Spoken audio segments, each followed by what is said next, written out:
से हमारे YouTube channel पे। जैसा कि वादा किया था एक नए चैप्टर के साथ आने का, आज हम उस चैप्टर को लेकर के आए हैं, नेशनलिज्म इन इंडिया। इसको शुरू करते हैं, थोड़ा सा इंट्रोडक्शन देते हैं, जो कि पिछली क्लास में भी हमने टॉपिक का इंट्रोडक्शन दिया था पिछली वीडियो में।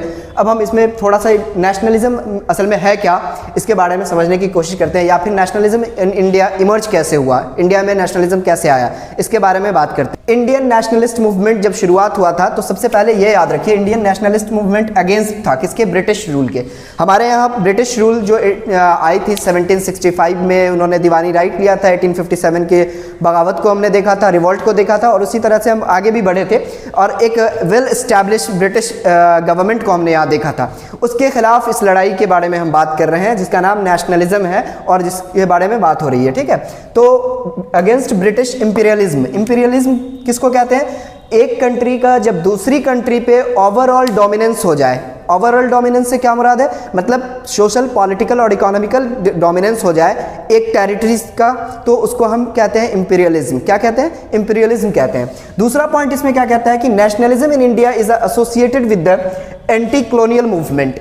इंडियन नेशनलिज्म हमेशा ऐसे देखा जाता है कि ये एक एंटी कॉलोनियल मूवमेंट था। हम एक कॉलोनी से लड़ रहे थे, एक ऐसे से जो फोर्स से लड़ रहे थे जो यहाँ की नहीं थी, ब्रिटिशर्स हुआ करती थी, ठीक है। तो उससे एसोसिएट किया जाता है। और इसमें सबसे बड़ा रोल किसने प्ले किया है? तो बेसिकली हम कहते हैं कि इंडियन नेशनल मूवमेंट जो है वो 3 पार्ट में चला है।